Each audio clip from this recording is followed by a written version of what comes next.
Shalom Elohim, haleluya, puji nama Tuhan. Semangat pagi Bapak Ibu Saudara yang dikasihi Tuhan kita, Yesus Kristus. Jumpa lagi bersama saya Pendeta Samuel Mawuntu dalam Renungan Pagi ke 2014 hari. Renungan pagi ini mengudara. Puji Tuhan. Bapak Ibu Saudara yang dikasihi Tuhan, sebelum kita membaca, mendengarkan, dan merenungkan firman Tuhan hari ini, mari kita berdoa. Minta pimpinan Roh Kudus. Kita berdoa. Bapa di surga, berbicaralah kepada kami semua. Pakai firman Tuhan ini untuk menegur kami, menasihati kami, meneguhkan iman percaya kami. Dan biarlah firman Tuhan ini memberkati kami semua. Di dalam nama Tuhan Yesus yang adalah firman Allah yang hidup, kami berdoa. Amin. Haleluya. Bapak Ibu Saudara yang dikasihi Tuhan, kita masih bicara tema Natal. Mari buka Alkitab kita. Yesaya pasal 7 ayat 14. Demikian firman Tuhan. Sebab itu Tuhan sendirilah yang akan memberikan kepadamu suatu pertanda. Sesungguhnya seorang perempuan muda mengandung dan akan melahirkan seorang anak laki-laki, dan ia akan menamakan dia Immanuel. Amin. Haleluya. Bapak Ibu Saudara yang dikasihi Tuhan, ayat ini adalah nubuatan Nabi Yesaya tentang kelahiran Sang Immanuel di kota Daud, Bethlehem. Nabi Yesaya hidup 700 tahun sebelum Tuhan Yesus lahir. Menariknya, dari kelahiran Tuhan Yesus, kematiannya, kebangkitannya, semua itu dinubuatkan. Dan luar biasanya, semua nubuatan itu tepat digenapi. Makanya firman Tuhan itu, di dalam Injil Matius pasal yang pertama, ayat 22 dan ayat 23, saya akan bacakan buat kita sekalian. Hal itu terjadi supaya genaplah yang difirmankan Tuhan oleh Nabi. Sesungguhnya anak darah itu akan mengandung dan melahirkan seorang anak laki-laki. Dan mereka akan menamakan dia Immanuel, yang berarti Allah menyertai kita. Haleluya. Saudara perhatikan ayat 22, di situ dikatakan hal itu terjadi supaya apa? Supaya genaplah yang difirmankan Tuhan oleh Nabi. Haleluya. Bapak Ibu Saudara yang diberkati Tuhan, kelahiran Tuhan Yesus adalah penggenapan dari semua nubuatan tentang kelahiran Sang Juru Selamat di Bethlehem, kota Daud. Dan semua tergenapi oleh kelahiran Yesus Kristus. Haleluya.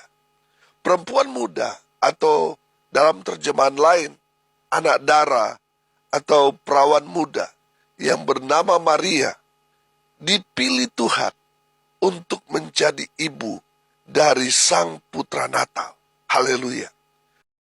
Menariknya, Maria mengandung bukan hasil dari hubungan dia dengan Yusuf atau hubungan seperti layaknya suami istri. Tidak, saudara. Maria mengandung karena Roh Kudus. Amin. Saya sederhanakan. Maria hamil tanpa berhubungan dengan laki-laki, tanpa berhubungan badan dengan Yusuf. Tapi Roh Kuduslah yang memenuhi Maria, sehingga Maria mengandung. Dan itu adalah satu tanda yang luar biasa, bahwa anak darah seorang perawan bisa mengalami hal mujizat Tuhan, di mana dia tidak berhubungan badan dengan siapapun, tetapi bisa mengandung karena pekerjaan Roh Kudus. Amin. Kalau saudara tidak percaya bahwa Maria mengandung karena Roh Kudus, itu berarti saudara tidak percaya bahwa Tuhan sanggup melakukan segala sesuatu. Saudara menghina Tuhan. Saudara membatasi kemahakuasaan Tuhan. Bukankah bagi Tuhan tidak ada yang mustahil? Kenapa saudara tidak percaya bahwa Maria mengandung karena Roh Kudus? Saudara yang dikasihi Tuhan, semua tanda-tanda dari nubuatan-nubuatan para nabi, semuanya itu mengarah kepada Sang Juru Selamat yang kita sembah muliakan, yaitu Yesus Kristus Tuhan. Haleluya. Saudara, di dalam Lukas pasal 2, ayat 10 di sana, sudah dikatakan bahwa yang lahir itu Tuhan. Ayat 11, Lukas 2 ayat 11. Hari ini telah lahir bagimu Juru Selamat, yaitu Kristus Tuhan di kota Daud. Saudara, ini kan perkataan malaikat Gabriel. Malaikat itu nggak boleh sembarang. Apa yang dia sampaikan itu memang dari Tuhan. Amin. Malaikat tahu, kalau dia melenceng, dia salah, dia akan kena hukuman, dia akan dicampakkan, dibuang. Saudara yang dikasihi Tuhan, malaikat sendiri berkata bahwa yang lahir itu adalah Juru Selamat, yaitu Kristus, Raja. Dia adalah Tuhan. Saudara yang dikasihi Tuhan, ini luar biasa. Amin. Bahwa yang lahir 2000 tahun yang lalu di kandang domba, dia adalah Tuhan yang jadi manusia. Bukan manusia yang jadi Tuhan. Selalu saya katakan mustahil manusia bisa jadi Tuhan. Itu mustahil. Itu tidak akan pernah terjadi. Kalaupun dia mengaku dia adalah Tuhan, itu pasti sesat, saudara. Betul? Nah, kalau Tuhan yang jadi manusia, itu sangat-sangat mungkin karena Tuhan itu Allah yang Maha Kuasa. Dia bisa jadi apapun karena kemahakuasaan dia. Jadi kalau saudara tidak menerima bahwa yang lahir 2000 tahun yang lalu itu di kota Daud, di Bethlehem, di kandang domba itu adalah Tuhan yang jadi manusia, saudara membatasi kemahakuasaan Tuhan. Saudara yang dikasihi Tuhan, yang lahir 2000 tahun yang lalu di kandang domba itu adalah Tuhan yang jadi manusia. Haleluya. Dalam konteks firman Tuhan ini, Maria seorang perawan muda dipilih Tuhan untuk mengandung dan melahirkan Sang Mesias, Sang Putra Natal, Juru Selamat umat manusia. Haleluya. Kalau melihat konsep pilihan dalam perjanjian lama, seringkali kita mendapati orang yang dipilih Tuhan itu paling hanya 1-2. Nabi, raja, paling yang Tuhan pilih hanya mereka. Saudara yang dikasihi Tuhan, Maria dipilih Tuhan. Dan dia hanya satu-satunya orang yang dipercaya. Dia dipilih untuk melahirkan Yesus Kristus, Sang Juru Selamat manusia. Pertanyaannya sekarang, kenapa Tuhan memilih Maria? Yang pertama, Maria seorang perawan. Artinya, dia menjaga hidupnya supaya tetap kudus di hadapan Tuhan. Amin. Kita tahu bahwa semua wanita pada saat itu merindukan dapat melahirkan seorang Mesias. Jadi mereka memang betul-betul menjaga hidup mereka supaya tetap kudus di hadapan Tuhan. Walaupun statusnya pada saat itu, Maria sudah tunangan dengan Yusuf. Saudara, kita harus pahami bahwa tunangan itu kan hanya membangun hubungan untuk masuk kepada jenjang yang berikut yang lebih serius, yaitu pernikahan. Tapi mereka itu tidak boleh melakukan hal-hal di luar batas. Mereka paling hanya ketemu dan berbicara. Mereka betul-betul menjaga kekudusan hidup pada saat itu. Beda dengan orang-orang yang pacaran di zaman sekarang ini. Saudara, yang malu ketika orang melihat orang pacaran di zaman sekarang ini, kita yang melihatnya, bukan mereka. Tapi pada saat itu, saudara, kalau mereka melakukan hal-hal yang di luar batas, mereka akan kena sanksi sosial. Mereka yang didapati sedang berhubungan sebelum menikah, mereka akan dihukum, saudara. Mereka bisa saja dirajam. Saudara, di dalam konteks ini, Maria memang betul-betul menjaga hidupnya supaya tetap kudus di hadapan Tuhan. Begitu juga dengan Yusuf. Yusuf juga menjaga hidupnya supaya tetap kudus di hadapan Tuhan, sehingga dia tidak pernah macam-macam dengan Maria, tidak melakukan hal-hal yang tidak baik dengan Maria. Saudara, mereka betul-betul menjaga hidupnya supaya tetap kudus di hadapan Tuhan. Yang kedua, kenapa Tuhan memilih Maria? Maria seorang yang cinta Tuhan. Kalau saudara melihat di dalam Lukas pasal yang pertama ayat 30 di sana, saya bacakan buat kita sekalian. Kata malaikat itu kepadanya, "Janganlah takut, hai Maria, sebab engkau beroleh kasih karunia di hadapan Allah."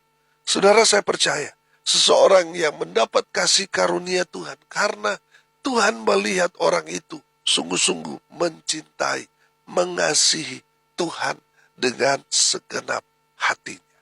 Amin. Maria, seorang yang cinta Tuhan. Haleluya. Yang ketiga, Maria seorang yang rendah hati. Dia sangat-sangat humble. Saudara lihat ayat 38 dari Injil Lukas. Kata Maria, "Sesungguhnya aku ini adalah hamba Tuhan. Jadilah padaku menurut perkataanmu itu." Lalu malaikat itu meninggalkan dia. Haleluya. Bapak ibu saudara yang dikasihi Tuhan, inilah alasan kenapa Tuhan memilih Maria. Karena Maria rendah hati. Kalau saudara mau dipilih Tuhan, dipakai Tuhan dengan luar biasa, jaga hidupmu supaya tetap kudus di hadapan Tuhan. Cintai Tuhan, kasihi Tuhan dengan segenap hati, segenap jiwa, segenap kekuatan kita. Dan jadilah orang yang rendah hati. Saya percaya kalau kita hidup rendah hati, Tuhan yang akan angkat tinggi kita. Amin. Haleluya. Saudara yang dikasihi Tuhan, kita mungkin tidak lagi memiliki kesempatan yang sama seperti Maria. Tapi saya percaya, kalau kita hidup seperti Maria, maka Tuhan akan melahirkan dari kita generasi-generasi mesianik. Generasi-generasi yang diberkati Tuhan dengan luar biasa. Amin. Saudara, di zaman kasih karunia ini, Tuhan tidak lagi memilih 1-2 orang. Tapi Tuhan memilih kepada gereja Tuhan. Ya, kepada saudara dan saya. Coba kita lihat. 1 Petrus pasal 2 ayat 9. 1 Petrus pasal 2 ayat 9. Tetapi kamulah bangsa yang terpilih, imamat yang rajani, bangsa yang kudus, umat kepunyaan Allah sendiri, supaya kamu memberitakan perbuatan-perbuatan yang besar dari Dia, yang telah memanggil kamu keluar dari kegelapan kepada terangnya yang ajaib. Haleluya. Tuhan memilih gereja Tuhan untuk dipakai Tuhan dengan luar biasa. Haleluya. Kalau kita melihat orang yang terpilih, contoh presiden, gubernur, orang-orang yang duduk di DPR, wali kota, bupati, kepala desa, kepala dusun. Mereka orang-orang yang hebat. Mereka orang-orang yang luar biasa. Karena mereka orang-orang yang dipilih rakyat. Saudara yang dikasihi Tuhan, terlebih lagi kita. Mereka itu bisa saja satu hari nanti tidak lagi dipilih. Tapi kita sangat-sangat beruntung karena kita dipilih Tuhan. Amin. Kita lebih berbahagia, lebih beruntung daripada mereka. Karena kita dipilih Tuhan langsung, saudara. Sebelum dunia dijadikan, sebelum kita jadi orang tua kita, belum menikah, Tuhan sudah memilih kita. Haleluya. Saudara, Yohanes 15 ayat 16. Coba kita lihat. Yohanes 15 ayat 14. Saya akan bacakan buat kita sekalian. Yohanes 15 ayat 16. Demikian firman Tuhan. Bukan kamu yang memilih aku, tetapi akulah yang memilih kamu Dan aku telah menetapkan kamu supaya kamu pergi dan menghasilkan buah, dan buahmu itu tetap, supaya apa yang kamu minta kepada Bapa dalam namaku, diberikannya kepadamu. Amin. Saudara, perhatikan bahwa yang memilih kita untuk kita jadi Kristen, percaya kepada Tuhan Yesus, bukan kita, bukan maunya kita, tetapi Tuhan sendirilah yang memilih saudara dan saya. Haleluya. Saudara lihat berapa banyak penduduk bumi, miliaran orang. Yang jadi Kristen berapa orang? Yang lebih spesifik, yang percaya berapa orang? Dari orang-orang Kristen, hanya sebagian kecil. Kita orang yang beruntung, saudara. Kita dipilih Tuhan. Amin. Haleluya. Kita adalah orang-orang yang paling berbahagia. Orang-orang yang diberkati Tuhan. Karena sekian banyak orang di muka bumi, kitalah orang-orang yang dipilih Tuhan. Pertanyaannya sekarang, kita dipilih Tuhan untuk apa? Yang pertama, dipilih Tuhan untuk diselamatkan. Amin. Saudara, Tuhan memilih kita untuk diselamatkan. Haleluya. Saudara yang dikasihi Tuhan, dengar ini baik-baik. Jadi kalau saudara percaya kepada Tuhan Yesus, saudara menjadi pelaku-pelaku firman Tuhan, saudara ada di jalan yang benar, yang menuju hidup yang kekal. Amin. Saudara dipanggil, saudara dipilih untuk diselamatkan. Haleluya. Yang kedua, kita dipilih Tuhan untuk apa? Untuk melayani Tuhan. Saudara yang dikasihi Tuhan, pekerjaan kita nanti di surga yang kekal adalah melayani Raja di atas segala raja. Oleh karena itu, saudara, mari kita belajar melayani selama kita ada di dunia ini. Layanilah Tuhan. Amin. Saudara yang dikasihi Tuhan, saya percaya orang yang mengasihi Tuhan, pasti dia melayani Tuhan. Amin. Pasti dia melayani. Pertanyaannya sekarang, sudahkah saudara melayani Tuhan? Kalau saudara belum mengambil bagian dalam pelayanan, itu berarti saudara tidak mengasihi Tuhan. Orang yang mengasihi pasti melayani. Kalau saudara mengaku mengasihi Tuhan, sudah seharusnya saudara melayani Tuhan. Haleluya. Yang terakhir, yang ketiga, kita dipilih Tuhan untuk apa? Untuk menghasilkan buah-buah yang lebat. Untuk jadi berkat dimanapun kita berada. Saudara jangan jadi batu sandungan. Mari kita menjadi jawaban. Mari kita mau jadi berkat dimanapun kita berada. Haleluya. Kita adalah orang-orang beruntung, saudara. Saudara beruntung kalau saudara jadi Kristen, apalagi saudara percaya Tuhan. Saudara adalah orang-orang yang dipilih Tuhan. Bagi dunia, orang yang dipilih atau terpilih itu orang hebat, orang luar biasa.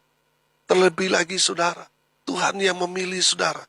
Dan saya percaya Tuhan tidak pernah salah pilih. Kita mungkin pernah salah pilih, saudara. Salah pilih pekerjaan, kita pusing, rugi 1 bulan. Kita salah pilih sekolah, kita rugi, pusing 1 tahun. Kalau kita salah pilih pasangan, pusing seumur hidup.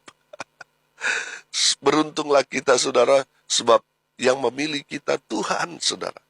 Tuhan tidak pernah salah pilih. Amin. Kalau saudara mendengar kabar baik ini, saudara dengar ini baik-baik. Tuhan tidak pernah salah memilih saudara.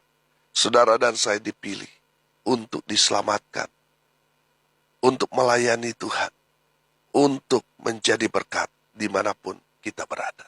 Amin. Mari kita berdoa. Terima kasih Bapa di surga atas kebenaran firman yang sangat memberkati kami. Berkati semua pendengar, dimanapun mereka berada. Tuhan memberkati hidup mereka. Rumah tangga mereka diberkati, usaha pekerjaan pelayanan mereka dibuat beruntung berhasil dalam segala hal.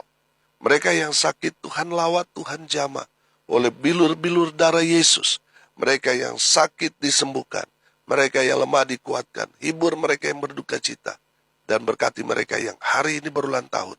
Tuhan Yesus memberkati mereka dengan umur panjang, kesehatan, kekuatan dari Tuhan, menyertai dalam setiap langkah kaki mereka. Hamba berdoa, biarlah berkat Tuhan dari surga, turun memenuhi semua pendengar.